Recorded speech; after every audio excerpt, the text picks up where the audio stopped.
Right. Welcome to another edition here of the Forecast Contest. Today is April 7th. We'll be forecasting, let's see here, I'll pull it up now. It's hard to believe, but we're already forecasting out into almost the end of April, April 22nd to April 26th. And we've got a special guest on the line today, Matt Lanza, who's going to provide us his forecast insight and certainly a little bit of background on his experience in industry. So in terms of today's agenda, we typically will kind of go through attribution, kind of look back through the past few weeks, and then dive into today's forecast. And then again, since we have a special industry guest, we'll give extra time for Matt. And then we'll cover a lot of times at the end, if we have time, we'll cover some research topics. A couple of the forecast contestants are working on some, I think, interesting research projects, and if we have time, we should go through that. One other thing, or two, at least one other thing I wanted to mention, Matt, for you. One of the things we've tried to start doing, I can't remember if we were doing this the last time you were on, but to give with some of our contestants to reverse roles a little bit and to kind of put you to put them as sort of the almost like the vendor, and they're speaking to a client, and you can play the role of the client. And so they're giving you a 2-minute recap or summary of the forecast, and your job is to play the tough client who's going to ask hard questions and stuff. And we think that this can be a helpful way for them to kind of improve communications and learn about that aspect of the business. You're good with that? Yeah. I will try my best to be a tough client. All right, great. You can be a jerk and all that kind of stuff. They're used to it from me. So no, but any other, before we dive into this thing, any other agenda items that folks want us to cover today? No? Okay. And let me do one other housekeeping note in particular from Matt, because I'm sure we didn't have this for last time. We won't spend too much time on this today unless someone wants to, but I just want to make sure Matt knows that it's there. We added these performance charts under the archive, and I'll just click on it. And I think there's some interesting charts, or you might find interesting and useful. Again, I won't bore everyone going through this right now, but I just want to make sure you know where it's at. Luke LaBelle, one of our student contestants and research scientists, helped us develop these plots, and he's got a nice write-up here too if you click on that link. And basically they kind of show, the top row shows forecast performance over the most recent winter, and you can go back 5 winters, and so you can follow the curves here from normals and the forecast and verification. And then the second row here shows the correlations. The correlations this winter, boy, have not been very good. And we're hopefully going to add some more charts here in the future, but that's what we have right now. So I just wanted to make sure. Hey, Dave, this is Lynn. Hey, Lynn. Sorry to interrupt. Yeah. What's the performance measure on the performance charts? So it's not really there's not really a metric per se. It's more of a visual, and what I mean by that is, we don't have like mean absolute error or anything like that, but you can kind of get an idea, because what we show here is the 30-year and the 10-year are those kind of blue curves that kind of go arc around, right? And then the verifications in the black, and then and then the EC and CFS are the red and blue. So for example, and this is, I should say, initialized date on the bottom, starting from November and going out to basically March 1st. We have to update it for a couple more weeks, but basically you get the idea that that period in December, most of December here, we had forecasts that were verifying way warmer, way lower, because this is an HDD, so lower/warmer than what the models were showing, right? And so we don't have like an MAE, but you can see it was pretty bad, right? Okay, got it. Yeah. The closest thing we have, at least here, is the correlations, which, by the way, since we brought it up, those correlations are a lot lower than previous years. And what we've said to some of the other industry folks that we've had on too is just, here like last year's, in the 3s, year before that, 7s and the 4s, 0.7, 0.4, year before that, 0.4, 0.4. I just think it's a really interesting research question to say, what the hell happened, this year? Is Well, the it, models have been through a lot of changes this recently. I would say over the last couple years. but historically, we hope that those changes are in the right direction, right? Not the wrong Yeah. direction, So anyway, so that's before I move on from this, Matt, any comments or questions? No, that's really illuminating to actually see, kind of what we've all kind of thought come through statistically, just how poor things have been this winter. And yeah, it's funny regarding the model changes. This could be a whole other topic for a whole other time. I may have said this on a previous call, but I've said this to other people I know for sure, that there's some days that I kind of wish that I still had some of the modeling that was available, 6, 7, 8 years ago, because at least I knew kind of what the biases were and they were sort of predictable to some extent. So it made, covering certain things it made you feel a little bit better, a little bit more comfortable, even if maybe necessarily statistically it wasn't. So some days I've kind of found myself longing for that, rather than some of the updates that we've had, and they've certainly helped in some areas, but in other areas it's been kind of weird. Yeah. And to that point, in Lynn's point, I think it's, it goes without saying, right? It's really important to understand whether this deterioration in skill was a function of, the models, whatever changes to the models, right? We know it doesn't always go in the right direction. You update a code, you tweak a code, and sometimes you add, a source of error accidentally. Is it the case with that? Or is it the case that the forecast this past winter, the atmosphere was just behaving in a more complicated way, whatever that means, right? It's more complicated things going on, MJOs behaving erratically, yada yada yada, or some combination of the two, right? But really important to isolate and understand that, I think, because otherwise, we go into next winter thinking, what should we be thinking, right? So I think a lot of good research questions coming out of this winter. All right. But I guess moving to the more recent forecast here. So here's our most recent forecast verification. Again, this is from March 17th to April 1st, verifying for April 1st, April 5th. So just verified. I'll sort it by performance. So the CRPS is one of our performance metrics here. Positive, good, negative, bad, relative to the 30-year normal. And so I should say that the verification was 72.5. That's at the bottom.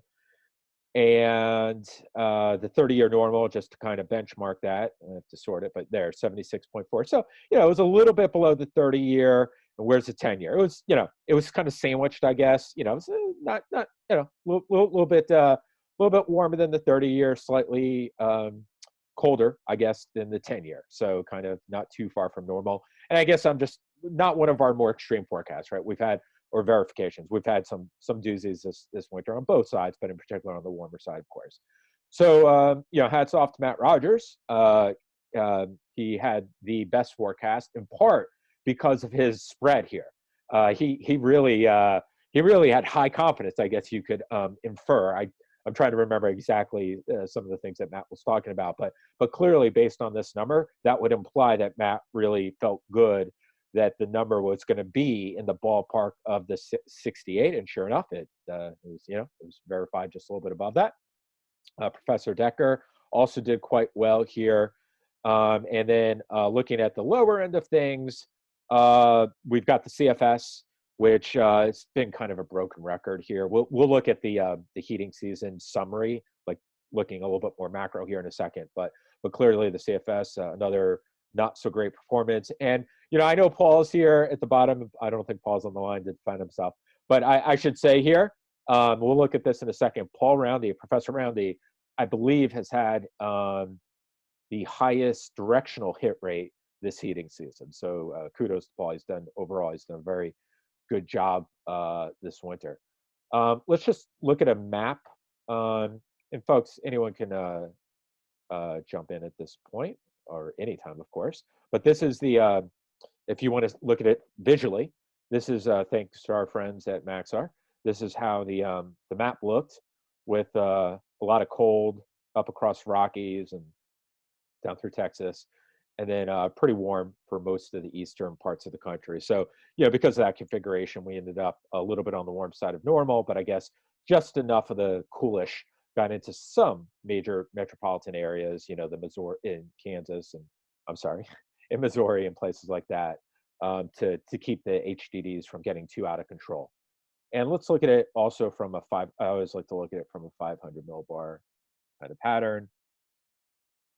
We got to change this, right? We'll look at 500. Let's see what this guy looks like. There we go.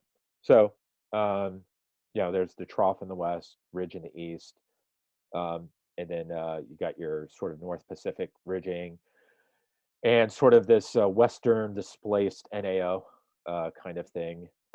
Interesting sort of setup there. In part, this is, and this will kind of get into the forecast, but I think in part this has allowed some of that cold air that's been building in Western Canada, or to allow for some cold air to build in Western Canada, that looks like it may try to spill into the central and eastern states here in the next couple of weeks. I want to take a look at the heating season as a whole, because I think this is interesting here too. I mentioned Paul Roundy, so let's take a look at that. Yeah, here you go. So, by the way, we just added this the directional correct or directional hit rate. That's relative to the 30-year.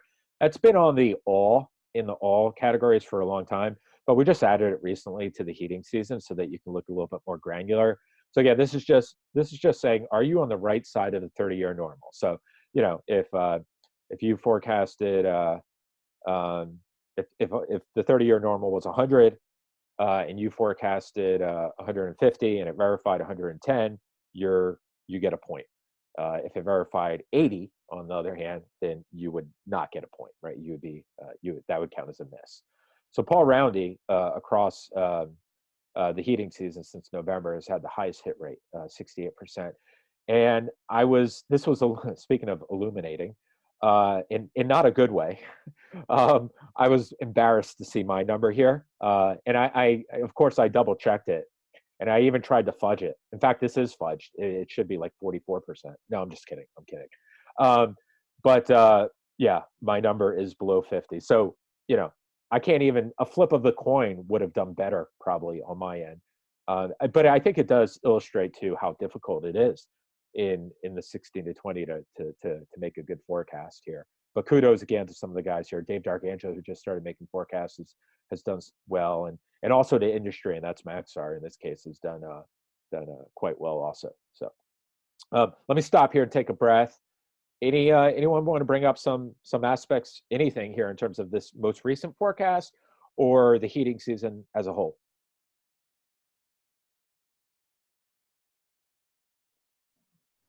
This stuff is hard. Yeah, it is. Yeah.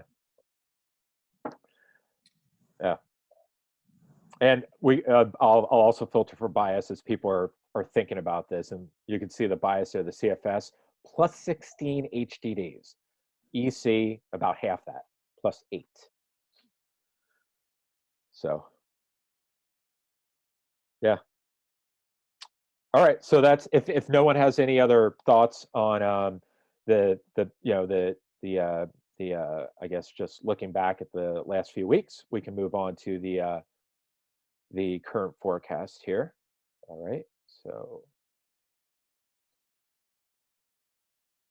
today's the 7th, right?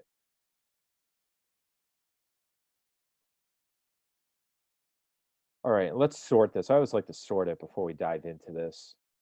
All right, so on the high end, I guess we have me at 56 HDDs. Oh God, I'm not in good company. No, I wasn't talking about Dave Darkangelo. I was talking about the CFS. What would Joe Bastardi used to have a saying on this when I worked at AccuWeather a long time ago. I don't know if it's politically correct. Is it unholy alliance? That's what he'd call whenever he had a similar views to JFS. That's what he used to call it. So I guess that's where I'm at today. On the low end, let's see, we've got Paul Roundy, and this is probably, again, not a good harbinger for me because Paul's had such a good success rate this year. But Paul looks like he's at 43 HDDs. Zach's down there too at 46, and the 10-year normal. So, we got a decent range here. Obviously, things are, as folks have probably noticed, where the HDD season is kind of winding down. So these numbers are not as big as they were in January and February. And also the spread is also coming down a little bit. So we're not going to see maybe as much extreme as we have, but that's that. So, all right, enough talking. Let's open it up here. Let's see. Who's on the line? Who would like to open it up? Maybe we'll have a couple. I was thinking maybe one or two of the contestants first. And you could go through your 2-minute drill if you don't mind. And Matt can grill you on that. And then we'll give Matt a good amount of time to kind of walk us through his process. Well, maybe I'll go first because, as always, I just use the CPC forecast, and usually the other forecasters bring that up. So, as always, I'm just trying to turn the CPC 3-4 week forecast into two numbers, really, just as another sort of basis for comparison with all these other forecasters and forecast techniques. So, this week's forecast looks awfully similar to last week's forecast. I think perhaps the area of below normal temperatures has expanded slightly to the south from last week, but we still have that strong implied temperature gradient across the Mid-South region. So for that reason, thinking if that area of EC is a little further north, right, there'd be fewer heating degree days. If it's a little further south, it could be more heating degree days. So I did bump up my sigma sum to account for just movement of that frontal boundary a little north or south in some of those key areas. Even though in the CPC discussion, they mentioned there was pretty good agreement in the various models they were looking at, I still wanted to bump up my sigma sum to account for just, the gradient could be slightly north or south and affect some of these areas. But because the areas that are above normal are pretty much, Florida's not going to be contributing HDDs this time of the year. So I did go, I think, about a third of a sigma below the 30-year moving average for my overall forecast when I turned it into a number. How is, I really haven't followed CPC closely lately. How have they been performing the last few weeks? The last few weeks, they've been all right. There were, about a month ago, they were completely wrong. I think a lot of us were completely wrong a month ago. And it's worth mentioning, Professor Decker is also being a little bit modest here. Professor Decker's, like he says, like he said, he tracks very closely to the CPC intentionally, kind of like almost as a CPC benchmark, since we don't have an exact number.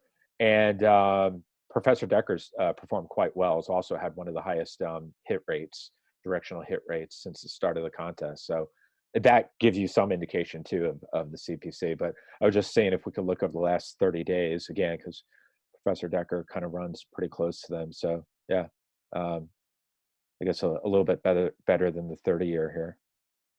So the number. Good.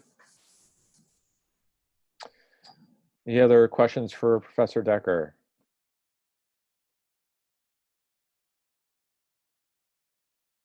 Okay. How about you, Michael? Are you on the line? Would you like to? Yeah. Okay. Okay, so my forecast was for 50.9 HDDs with an average spread of 11.3 HDDs. No real changes to the formula this week. There is one small difference. I couldn't get access to the EPO, so I have no idea what that is, so I took that out of the equation this week. The only information I have about the EPO is I think there might be a ridge over there, I'm not sure. But I don't have any EPO forecasts that I could find. Basics with the forecast, looks like the NAO finally actually verified negative. It's the first time, I believe, this winter that it's actually verified negative.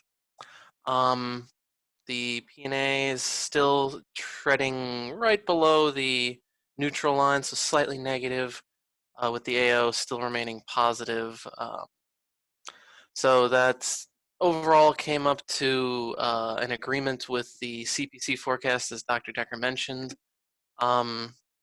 with cold in the northeastern quadrant of the country, with maybe a little bit of warmth on the western portions of the country. As for a risk to the forecast, the strong temperature gradient, as Dr. Decker mentioned in the CPC forecast, as has already been mentioned, if that moves north or south a little bit, that could present, a warmer or colder forecast depending on which way it moves. However, I didn't increase my spread because I'm betting that it'll be, if there is if the temperature gradient does end up moving a little bit to the north or south, I think that my spread that the number will still be within my spread. Any questions? I'll just interject that the NAO story is interesting because this is I want to say like the last week or so has been the first time that I've been forecasting in Europe and have actually had like cold to talk about over there all winter long. Of course, when everybody's home and nobody's using power. So it's been, you've been pretty right about, we've had a couple briefly negative NAO periods this winter, but it just has not verified like this since I think early December or late November even. It's been a long time.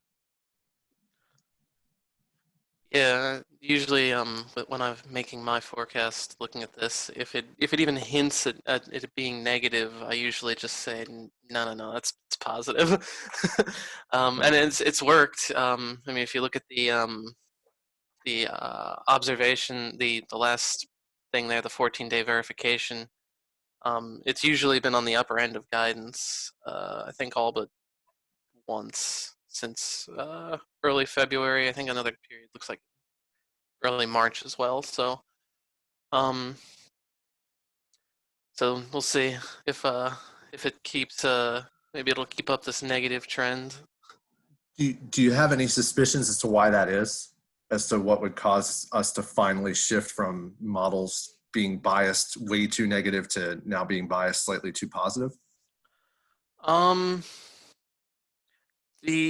I don't have any data to back this up, but I would guess it would have to do. I think.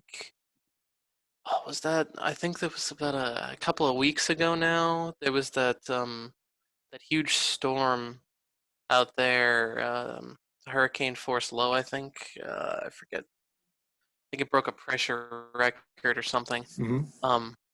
I would have to guess that something to do with that cause. I think that started the negative NAO, started getting it going. I'm not mistaken, and I would guess that the models had some difficulty dealing with that. It's also possible that the MJO had some influence on it, but I'm not particularly. I don't really think it was the MJO though. At least not personally. Again, no data for any of this, but Right. No, I think those are fair theories. Yeah, I vaguely recall that storm in the North Atlantic and being like, okay, well, this could change the game a little bit from where we've been.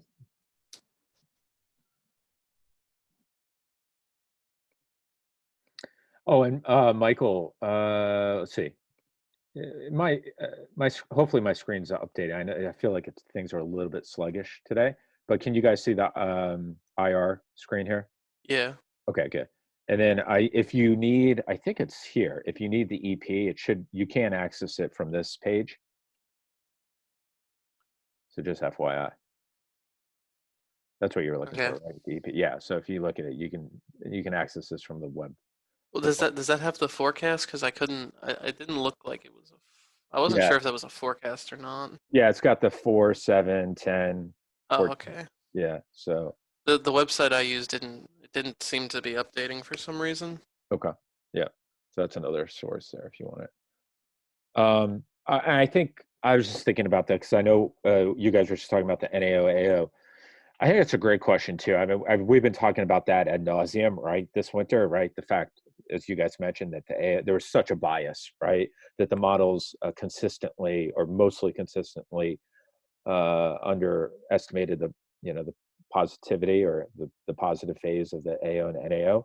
And then the question is it going to continue into the spring or summer, or do we, as you come into the spring and summer, do you just try to have a short-term memory, right? And say, listen, whatever variables or drivers were working in January and February and December, it's not really applicable to what's going to happen in April and May, right? And I feel like there were kind of two sides to that. I think in a lot of cases, I think there's maybe research that suggests there are different dynamics and things that play, right? The stratosphere, for example, is not going to have the kind of influence in July that it's going to have in January. On the other hand, I think there are examples, right? The winters, and I feel like we beat this to death, but or the years of 2009, 2010. We looked at this in the last, I think the last week, where you saw the AO and NAO values basically remain negative throughout the entire year, right? Almost every month for I think it was about a two-year period. Almost every month showed negative NAO AO. So whatever was driving it, there was something there that was beyond just seasonal indicators. And so maybe this will be a case of where it's not something like that on a longer term scale. Maybe this winter was more of a seasonal kind of driver, but I think those are still I think some open questions that should be watched, monitored. Anyone else have any thoughts? Wasn't it last summer? I forget if it's last summer. I feel like some of the monthly NAO values from last summer were really, really negative, like close to, I don't know if it was close to the most negative since 50, but there were definitely some bigger negative numbers, I think, than we were used to last summer. Yeah. Did you say AO or NAO? NAO. Oh, NAO, sorry. Yeah. NAO.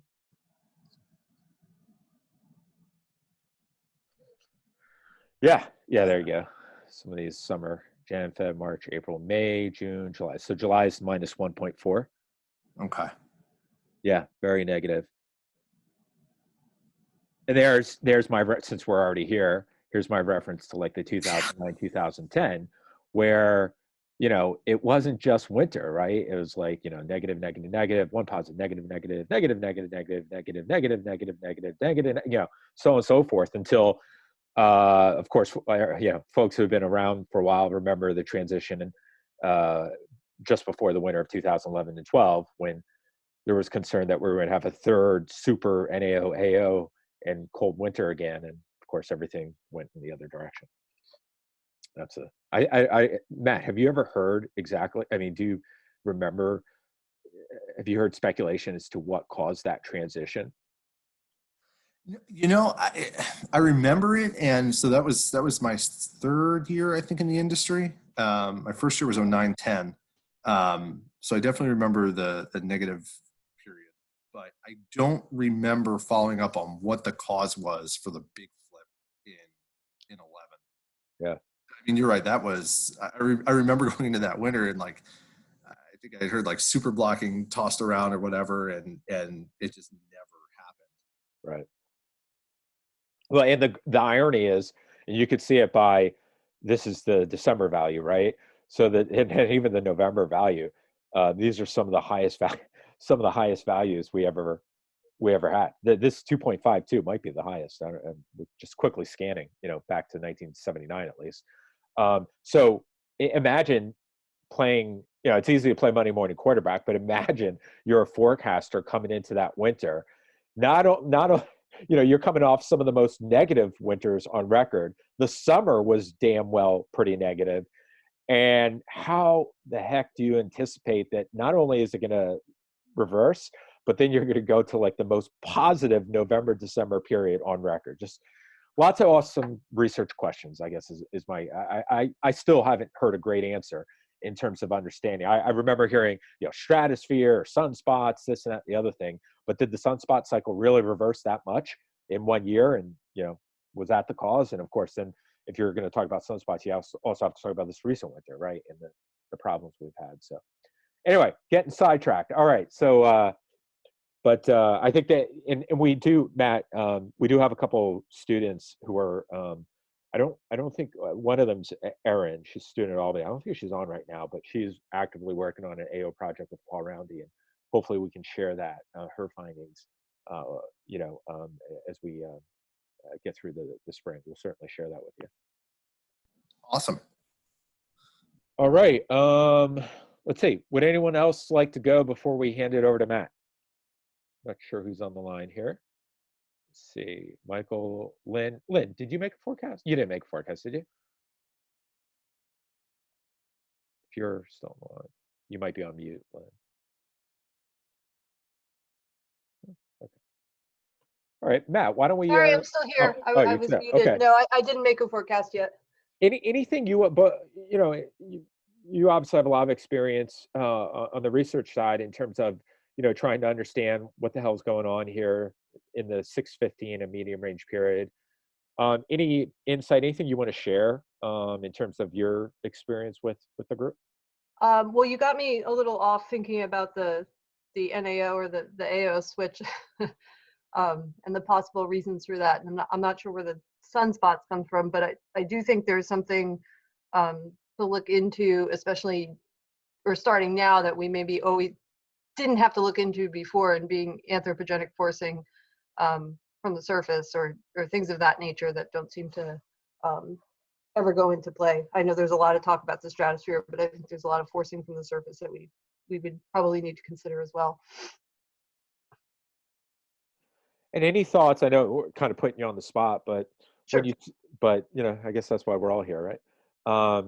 And you know, when you see things like the AO or NAO go in a period like for 2 or 3 months, seem like where it goes into what seems like an endless period of either you know, positive cycles, negative cycles. What you know, what do you think? What do you think are some of the drivers there? You know, is it climate level? Is it synoptic level? What allows it to go into these periods where it seems like for 2 or 3 months it's mostly positive, and that these could be separate questions, and that the models seem to be consistently underestimating, you know, the kind of pattern.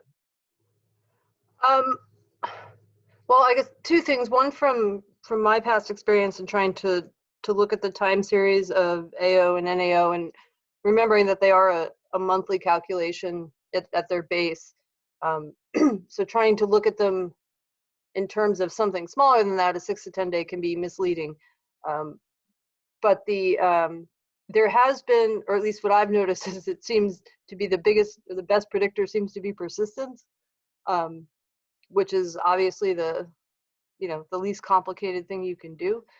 So they do tend to hold these periods for a couple months. But again, I come back to, you know, what is possibly changing that. What's the biggest reason that the models could possibly not be catching it? And there, where I find the biggest deficiency in the models, is capturing the exchange between the surface and the atmosphere. So if that is a large forcing, that would make sense that would be a reason that the models are slow to catch up. Got it.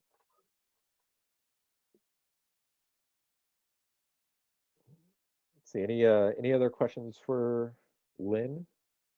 Lynn also has a lot of experience with looking at model errors, systematic errors in models, and things like that.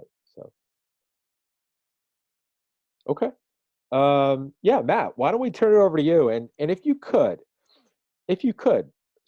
and as much as you're willing to share, we're trying to, you know, ask our industry guests to really kind of share their secret sauce a little bit. You know, again, whatever you can share, but like, you know, what provide us like if you can, like a visual of, like, obviously you've already kind of looked at the forecast, but if you were starting from scratch, like what is your process here from start to finish in terms of, you know, putting together a medium range forecast? What are the things that you know, you're looking at, whether it be, you know, certain models, Japanese model that maybe we're not thinking about? I mean, do you look at the current situation in satellite? Do you look at, you know, tropical activity in the Westpac? As much as you can share, willing to share, and kind of give us a visual in terms of the steps you took to get to your forecast today. I think that the folks here on the line and, you know, as part of the contest would love to hear about that. Yeah. So I guess my philosophy on doing this kind of forecasting, getting out this far into the weeds, is a lot of it is just kind of, you know, what your experiences look like leading up to it. So in other words, like for instance, this winter, there's a lot of opportunities for me to have had too cold of a forecast. So, you know, I have, at least over the last month and a half, been biasing a lot of my 16 to 20 days warmer than perhaps I otherwise would, just for that reason alone. And when you look back at, one of the things I like to do early on is look at model biases, and look what the model bias has been lately.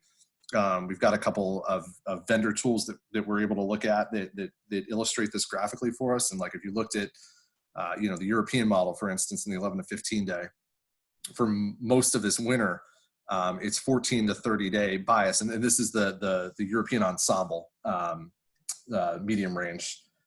Most of its bias in the 11 to 15 day has been significantly to the cold side. So it's been, you know, overdoing cold. So to me, that automatically tells me that whatever maybe I'm seeing on day 15 in the modeling, that I would extrapolate out into the 16 to 20. All right, I've got to probably skew that to the warm side a little bit more than I normally would. You know, so that there's been a subjective measure of that. I think sometimes in the 16 to 20 day period, I'm very big on it.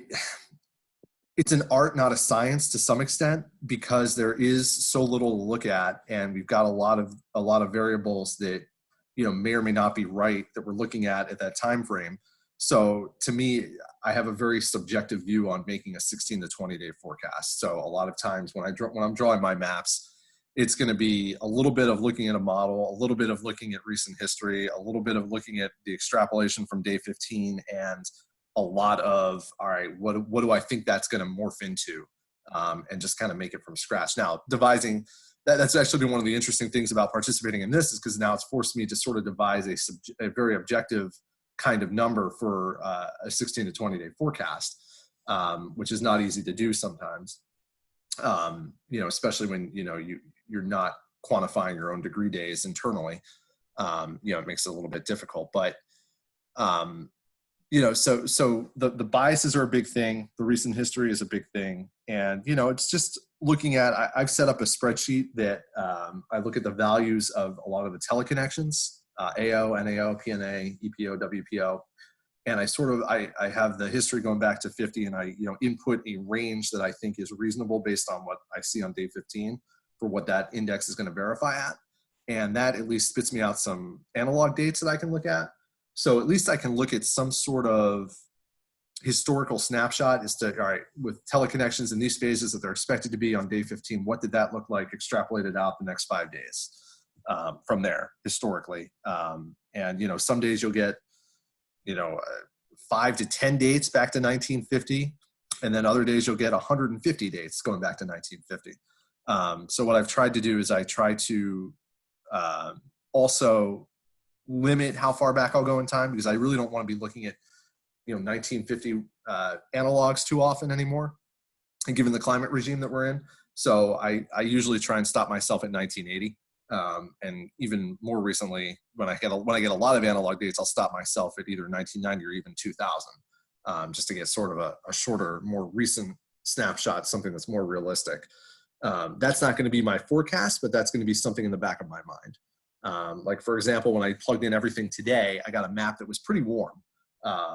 It was, you know, not blood red warm, but it was mild looking across most of the central and eastern U.S. with any cold limited to, you know, the far northern plains and northern Rockies. So to me, that argues that, all right, maybe with everything where it is right now, historically in April, we've seen that verify maybe a little bit milder than what some of the modeling suggests right now. So that also partially that would hand off into my forecast, where I've got I think I've got a 52 for the 16 to 20 day, and I've got a pretty broad range, where I said we could go up to as high as 65 or there's part of me that wants to go closer to 40 to 45 because of recent history and what's been happening. So if you look at just the teleconnections right now, I think it's important to understand the WPO and the EPO are kind of in a phase that does support cold. And to me, regardless of what happens, you're going to have cold available. So that's going to be there, whether it's in Western Canada exclusively or whether it's, is able to bleed into the central US and Eastern US at times. That's obviously the challenge at this point, but the cold's going to be there. With that EPO WPO pattern.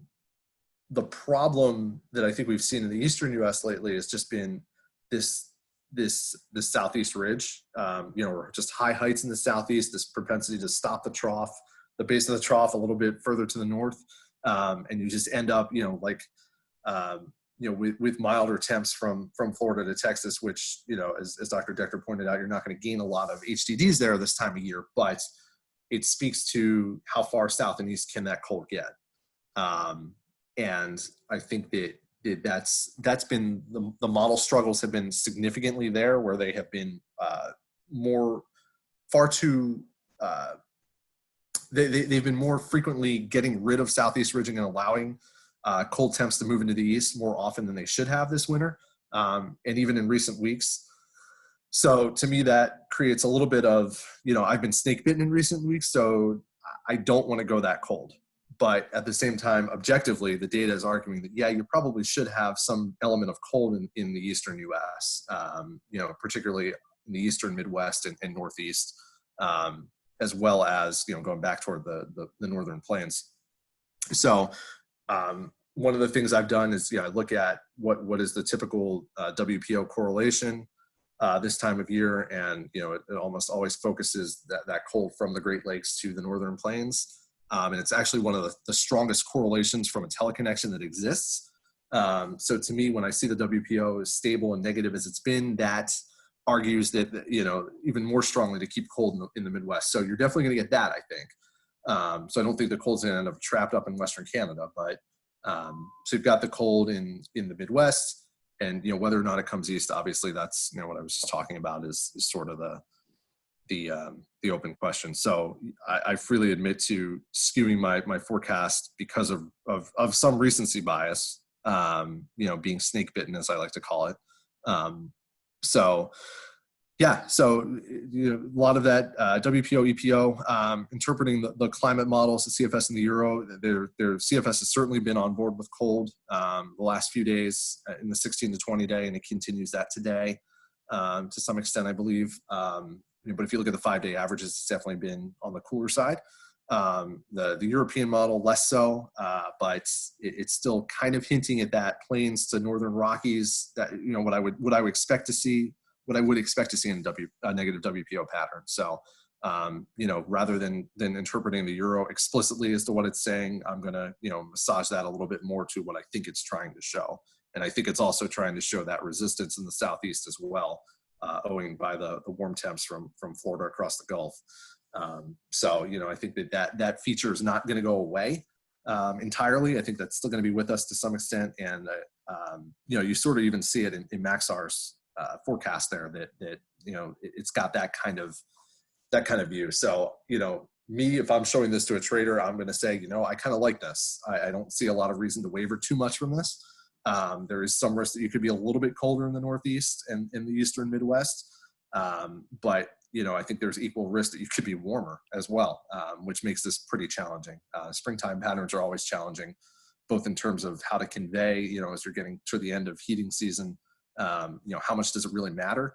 So there's that challenge, and then there's the challenge of the atmosphere is in that transition now. So there's inherent unpredictability, I think, that has to be in the background that you're looking at. So so I mean, the secret sauce, I don't think there is any for me. It's a lot of, like I said, subjectivity, a lot of massaging things, a lot of art involved, but just trying to base what and what's been happening to you recently. And for me, this winter has been, I think for a lot of us too, probably a challenge of over forecasting cold in the longer range. And eventually, I think it became apparent in February that that it was a better a better play to stop forecasting cold altogether and just go mild until further notice. So that's sort of still where I'm at, but I recognize that things are changing now. I think we've got a few dominoes have fallen that were not down this winter. So we're in a different regime now, but until I have a really good conviction to go in the other direction, I'm going to keep things fairly mild. When I draw my 16 to 20 day maps, I don't draw temperature anomalies really. For work, I basically draw, where I think it's going to be about 2 degrees above or below normal. And then if I really have confidence, I'll draw another area. So I have a 2-tiered color map for my traders that I show, because I don't want them to think that I can forecast the anomalies that far out, because I know I can't. So I'd rather show them where I have more confidence or where I don't have confidence. If they don't see that darker color, they know that I'm not that confident, that, it's average. But if I do show that color, I must be seeing something that I really like. So that may be one of the secrets for how I communicate things a little bit differently than some others maybe. But I prefer doing it that way than trying to marry myself to a temperature anomaly that I'm going to struggle with in the 16 to 20 day and probably struggle to beat Climo with. So long answer, but hopefully somewhat informative.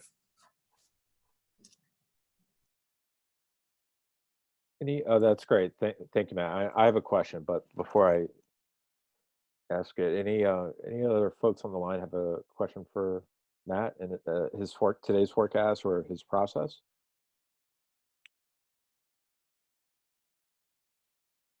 Well, while you're thinking, I'll ask my question. Matt, one of the last things you said, you touched on how you create these maps, and in rare cases or in some cases you'll have a high confidence sort of contour. Can you give us an idea of situations that are there any particular things, forecast, parameters or pattern configurations or models that get you into those situations where you're high confidence? What do you look for to be like, yeah, this is one of those rare high confidence situations? And I guess the flip side could also be true. What are the things you look for to say, you know what? Oh man, this forecast could go really cold, could go really warm. I have no idea. Yeah. So what I'm looking for to express high confidence, at least, is I want to see either teleconnections that have been trending pretty stably for a time. Like this winter, the NAO being so positive is a stable teleconnection view. So, it took a while for me to really warm up to it, to really, and that's where the human element kind of fails you a little bit, because you're, objectively, you probably should have known by mid-January or early January that the NAO is not really changing and doesn't look like it's going to change too much. So you should probably kind of roll with that. But somewhere in the back of your mind, you're like, okay, well, this could change. There could be a change. It really wasn't until early to mid-February probably early February, that I really sort of latched on to, that sort of idea and be like, look, I'm just going to sell any sort of negative NAO that I see. And, the negative Arctic oscillation that we had with the really strong polar vortex, that's a pretty good and high confidence indicator that there's going to be mild weather across the eastern U.S. So, I want to see that. And like, for example, in the current 16 to 20 day, I actually do have a slightly high confidence contour for below normal temps in the northern Rockies and northern plains, just because with the WPO looking fairly stable and negative, and that ridge over Alaska, to some extent looking like it has some staying power, that's an opportunity for me to kind of say, okay, I think we're probably going to have that cold supplied into, the northern plains and northern Rockies. Now, from the energy trading standpoint, quote unquote, nobody lives there. So it doesn't really move markets that much, but, just for my own meteorological satisfaction, I've got that on there. I've also got a higher confidence in above normal temps from South Texas into Florida, just because of what's happened with the Southeast, ridging and just that, the indications from the models. That to me is that's less rooted in actual data and in forecast data and just more recent experience.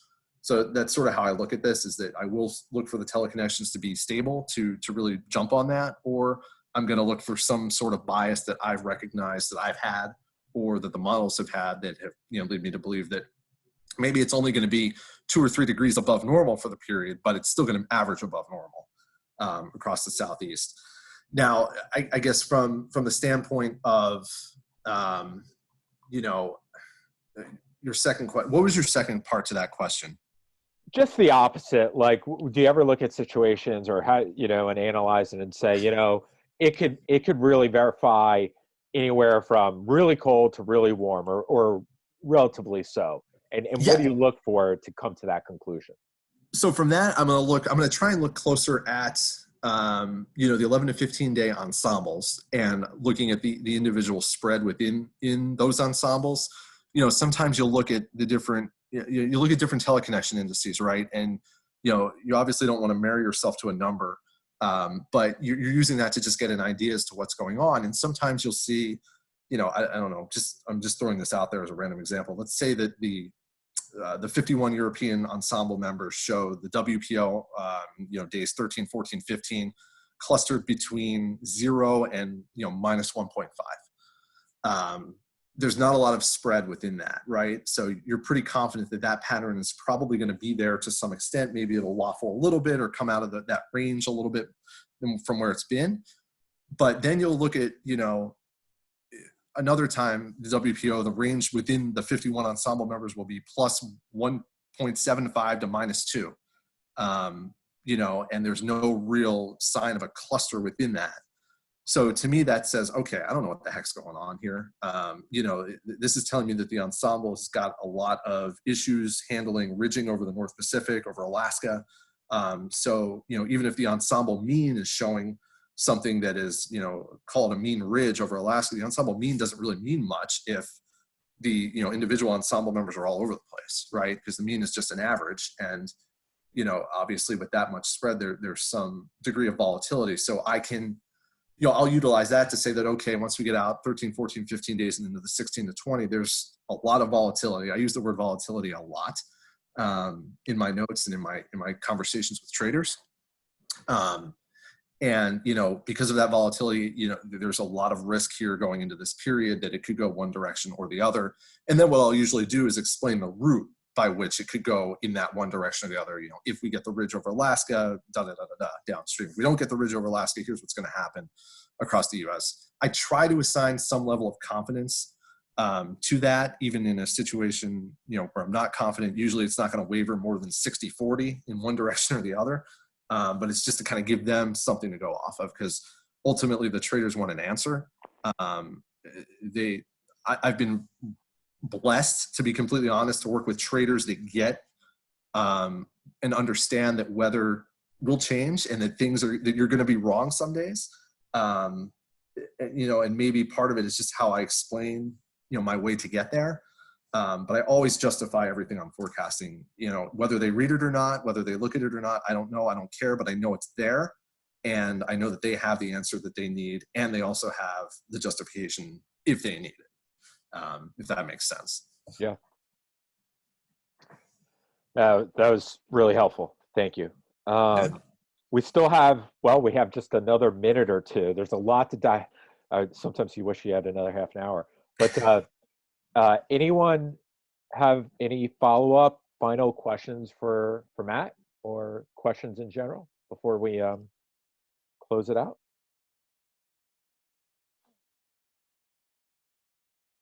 Matt, I was just going to say, yeah, I mean, really, that whole, I think you're, I heard, I definitely think I heard some overlap in terms of what you look for in terms of a high confidence forecast, and some of the things that Lynn was saying too, in terms of persistence. And I think there's definitely some interesting studies there too, right? To try to better quantify some of these things. When you get it, like you said, when you get into these AO, NAO patterns and in early and midwinter, where the AO, NAO seems to be kind of stuck and the model's missing it, at what point, that's always the critical question, right? For you, it was like kind of early February, but of course, playing Monday morning quarterback, you'd love to be able to pick up on that in, mid-January or something. And are there is there an ability there to maybe do that earlier? And can we better identify it? And then on the flip side too, right? It's kind of like what we started, where the conversation started off with you and Michael and stuff, which is, all right, let's say you've been in that pattern for 2 or 3 months. What are those triggers, right? When you're going to come out of it, right? Because ideally, you want to get it both right, right? You want to be able to ride that bias and persistence for a good 2 months and make a lot of money and make a lot of good decisions. But you don't want to be completely blindsided by, at some point, the pattern's going to change, right? And if you could have some indicators of, hey, this is my checklist. These are the things that historically have caused those persistent patterns to break down, then maybe you can catch it on both ends, you know? So yeah. One of the lines I like to use in when I'm talking to traders or to other people at work sometimes is like, yeah, if we're in a persistent pattern and I'm continuing to forecast persistence, but I sense some sort of risk, I'll say, look, we've been in this pattern forever. It's been persistence, but persistence only works until it doesn't. And it's a stupid line, but it makes a lot of sense, right? Because like you said, it's gonna break down at some point. It's just a matter of when, and that really is the challenge, is that and your recency bias. And recency bias is only going to take you to a certain point, and then it's going to fail you. I think one of the challenges, I'll just add, that I had this winter was that I had a cold seasonal forecast, and I was sort of still even carrying a cold seasonal forecast through January, in January for Feb and March. And I think that psychologically that biases you a little bit too, that like, okay, I really think this is going to change at some point, so that's why rather than picking up on it in January, you're having to wait until February to do it. At that point, you're just defeated and you're giving up. So anything that we can do to improve that sort of confidence that something is going to change is going to be very valuable. And I know we're out of time, but just to piggyback again, like, yeah, I think you bring up a great point. And it's a calculation too about that persistence, right? And obviously, you're trying to make good decisions, help your team make money and stuff. And you may make the calculation that, listen, I see this as a very persistent pattern. I know it's going to break down eventually, and I'm going to be wrong once, but I'd rather just be wrong once, and I'll take my chances. Obviously, if I'm wrong in the middle of January, it could hurt us a lot. But if it ends up happening, like this winter is a great example. If it ends up happening by the time 95% of winter's over, who cares? Okay, I might lose a little money at the end because the NAO finally happens. But for 2.5 months or 2 months, I'm gonna be on the right side of this. And ultimately, I think that's going to be good for my company and whatnot. Yeah, no, I completely agree. All right, well, this is great. I know we're a little bit over. Matt, thank you so much for joining us again, a returning champion here. This has been really fun. Again, we could stay on for another hour, and we definitely hope to have you back. And we hope everyone stays, healthy. And thank you so much. Yeah, thank you guys. Thanks again for having me. Always enjoy doing this. And stay healthy, please, everyone. All right, well, we'll see you again soon. All right, guys. Thanks, take care. Matt. Bye, guys. Bye.